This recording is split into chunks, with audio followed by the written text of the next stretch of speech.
Tonight, the rising death toll in Germany after a horrific attack on a Christmas market.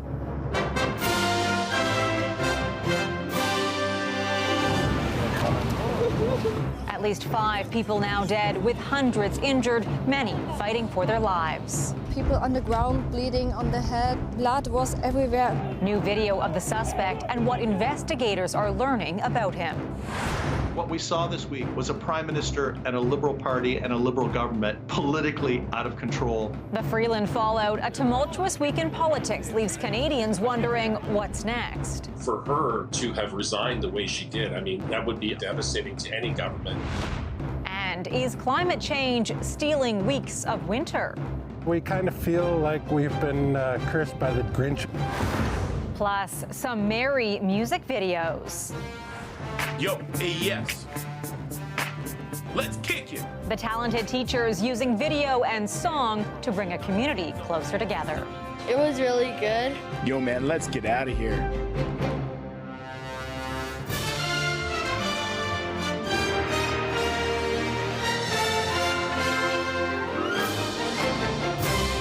CTV National News with Heather Butts. Good evening. Just as the holidays are getting underway, people in Germany are mourning the victims of an attack on a Christmas market. Police say a doctor deliberately drove his car into the crowd, killing at least 5 people and injuring 200 others. CTV's Kamal Kormali on what we know about the suspect and a possible motive. Grief pouring through the streets of Magdeburg today, a growing vigil sparked by a senseless tragedy the night before. When holiday joy turned to horror, a black car plowing through a packed Christmas market, the festivities quickly turned into a frightening and bloody scene as bodies were sent flying, multiple dead, including a 9-year-old girl, at least 200 injured, many of them in critical condition, left fighting for their lives. People on the ground bleeding on the head, on their heads, and with broken bones, and everything was crashed and blood was everywhere. Police allege the driver rented a black BMW and went on a 3-minute rampage. The suspect arrested not far from the scene, identified by local media as Taleb al-Abdul Mohsen, a 50-year-old doctor from Saudi Arabia who moved to Germany nearly 2 decades ago, a psychiatry and psychotherapy specialist believed to be a former Muslim who renounced his faith and spoke of his anti-Islamic views on social media. Sources say Saudi Arabia considered him a fugitive and sent German authorities multiple warnings, but were ignored. Today, the German chancellor saying we must understand the perpetrator, his actions, his motives. It's not an Islamist attack. It's quite sure a kind of anti-Islam, more likely a far-right attacks. Despite the suspect's motives, a far-right crowd held a rally in Magdeburg tonight, protesting against immigration and focusing on the suspect's Saudi roots. The attack clearly adding fuel to an already fiery debate in Germany over security and immigration ahead of a national election in February, one in which polls suggest the far right is set to perform very strongly. Heather. Kamal, thank you for this. In Montreal, police remain on the hunt for a suspect wanted for the attempted murder of a woman pulled from a river. First responders rescued the woman from this car submerged in the Richelieu River on Friday. She remains in hospital tonight. Investigators say she was abducted and forced into the vehicle, which was eventually plunged into the frigid waters. Police are looking for the victim's ex-partner, Abdemour Malala. A massive fire has destroyed a manufacturing warehouse in the Quebec town of Louisville near Trois-Rivières. Flames engulfed the building around 11 this morning. Several neighboring fire departments responded to the Burmex Furniture Factory, the region's largest employer. Officials say the building was empty and no injuries were reported. It has been an historically difficult week for the Prime Minister and the Liberal government, and the turmoil isn't slowing down, with a cohort of Liberal MPs gathering today to discuss Justin Trudeau's future. All of this leaving Canadians with more questions than answers about what comes next. CTV's Jeremy Sharon has the latest. Prime Minister, are you going to step down? Are you considering The biggest questions left unanswered still, on the heels of a week like none other for Prime Minister Justin Trudeau and his Liberal government. Epically catastrophic? What we saw this week was a Prime Minister and a Liberal Party and a Liberal government politically out of control. It all started with a bombshell from one of his closest confidants, Chrystia Freeland, quitting as Deputy Prime Minister and Finance Minister on the day she was to table the fall economic statement. For her to have resigned the way she did, I mean, that would be utterly devastating to any government. But this is a government that already was devastated. And it ended with a shuffle. I, Nathaniel Erskine-Smith. Overshadowed by an NDP letter vowing to vote non-confidence in the new year and a push from the Conservative leader to topple this government even sooner. I will be writing the Governor-General, asking her to urgently reconvene Parliament and require a non-confidence vote. But can the Governor-General even do what Pierre Poilievre is asking? In a word, no. She has one prime minister. We wouldn't want it otherwise. So she doesn't take advice from the opposition leader. This expert on the Canadian Constitution says while the Conservatives' case is that the House has lost confidence in the Prime Minister since the last vote. He won the last confidence vote he faced. And until you lose that vote, it doesn't matter how many people announce that they're about to vote non-confidence. You have confidence. The Governor-General could, though, prorogue Parliament at the Prime Minister's request, as did Stephen Harper in 2008, but it's still unclear whether that will be his next step. We're learning tonight the Ontario Liberal Caucus held a meeting today where MPs shared their thoughts on the Prime Minister's future. This was dozens of MPs. We're hearing they reached a consensus. They no longer support him. He needs to step down. We're also told there was no formal vote, but this is a message they intend to convey to the Prime Minister. Heather? Jeremy Sharon reporting from Ottawa tonight. Thank you, Jeremy. Winter officially arrived today with some experiencing a snowy start to the season, but it doesn't always last. That has researchers wondering if climate change is stealing winter from Canada. For the answer, they look to lost winter days over the last decade. CTV's Alison Bamford has that story. A temptation too good to pass up. So we decided, hey, let's test it out. Freshly flooded ice, not from a Zamboni, but a mid-December freezing rainfall. We play hockey, so we have old skates that we threw on. It was like we were skating on our actual rink. The ice was beautiful. For these friends, it was the perfect winter day. But a new report suggests we're losing more and more so-called winter days to climate change. If you have above freezing days, you're more likely to get rain than snow when there is enough moisture in the air for precipitation to happen. The nonprofit group Climate Central analyzed 120 countries in the Northern Hemisphere, finding the number of winter days below 0 degrees has declined over the last decade. In Canada, parts of southern Ontario and coastal BC lose more than 2 weeks worth of winter weather each year, the most in the country. Some places that have relatively temperate climates see bigger increases in our analysis, but it doesn't mean that other places like the interior of Canada aren't also experiencing quite a bit of warming. The effects are playing out in real time. The Waterloo region is at risk of a green Christmas this year after mild temperatures and rain stole their early season snowfall. We kind of feel like we've been cursed by the Grinch. Others may be happy to wave goodbye to the colder weather, but the warming trend affects more than just your mood. The winter sport and tourism industry, water supply, crops, and ecosystems all threatened by climate change. And as long as there are greenhouse gas emissions, experts say we will continue to see warmer winters. Alison Bamford, CTV News, Saskatoon. This is the last full shopping weekend before Christmas, and people were definitely out looking for that perfect gift before time runs out. CTV's Caitlin Wilson shows you what shoppers were up to in the nation's capital. Shoppers were bundled with gifts in tow, finding those last-minute presents with just days to go. It's just a pair of pants. That's all it is. Christmas puzzle. Braving the cold to hunt for deals, which this retail expert says is one of the themes this year. There's a lot of headwinds against consumers right now, so they're really waiting for deals. A lot of retailers have started their Boxing Day clearance already. They know the consumer's looking for deals and they want to capture that traffic. And here at Tanger Outlet's a haven for savvy shoppers looking to save big as they check off their holiday lists. We've scaled back on Christmas and my son wanted a particular hoodie and this is where I came to get it and I got it and I'm happy. Overall spending is expected to increase this year, up 10% from last year for an average of more than $1,400, according to the Deloitte Holiday Retail Outlook. The survey also found 43% of people say they're taking advantage of shopping from the comforts of home. Most of our shopping has been done online this year. This is our first time actually hitting up the stores. With no time to waste. We have a long day ahead. Yeah.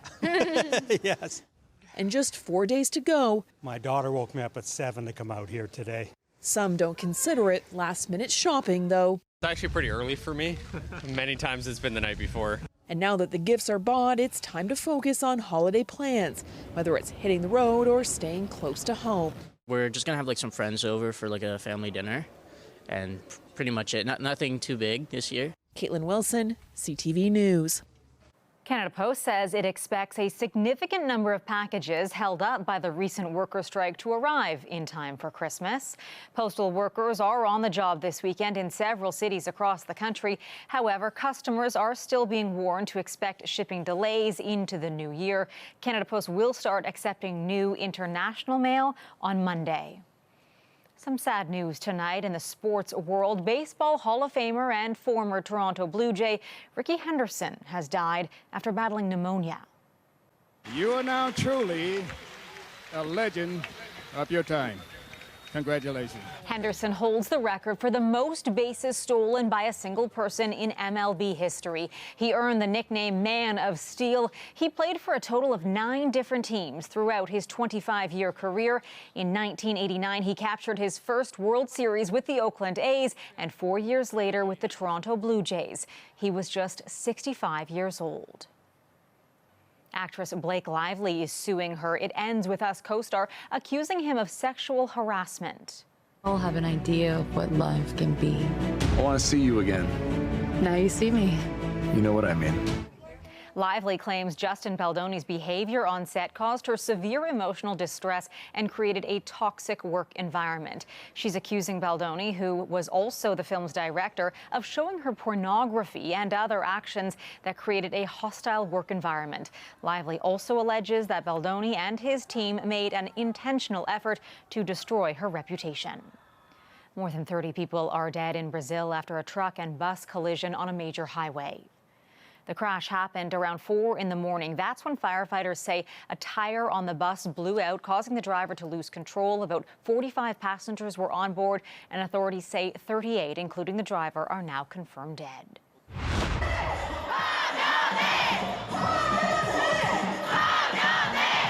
Thousands of demonstrators, both opposing and supporting South Korean President Yoon Suk-yeol, held rallies today, a week after he was impeached for his short-lived declaration of martial law. The decision to remove him from office or restore his presidential powers now lies with South Korea's Constitutional Court. Coming up, if you think clothing donations always stay in Canada, think again. You need to maybe have a cold shower and just sort of take a reality check. Where a W5 investigation discovered your donations are winding up.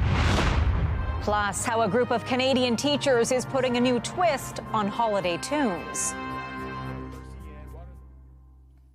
Most of us think that when we put clothes or toys into donation bins, it's going to charity. Sometimes that's true, though a W5 investigation reveals there's a lot more going on behind the scenes. W5's John Woodward has more. John. Our investigation shows there's a lot of money in free clothes. Some of that funds charities. It also attracts unsavory players in a cutthroat business that stretches around the world. We tracked some of those donations, and they ended up where we least expected.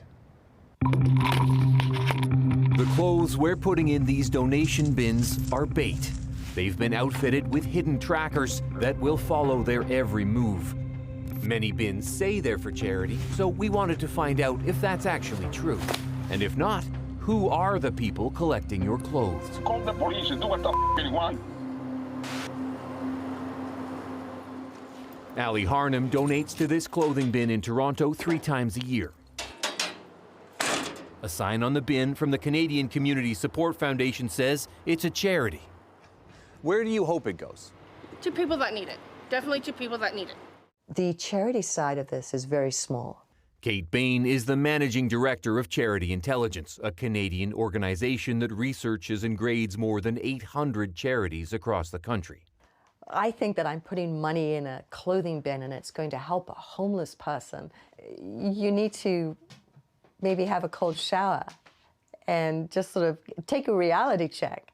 Bain says while there are bins that raise money for real charities, some aren't what they seem. Those are private businesses, which leads us to the question, what's going on and who are the actors in this business? To get to the bottom of that, W5 producer Joseph Loyero and I made some of our own donations. We bought these trackers here, these little GPS, and we're going to stick them inside all these clothes and then toss them in the bins and see where they go. We're going to be able to follow them anywhere in the world. W5 concealed and dropped trackers in donation bins across the Greater Toronto area and began tracking them.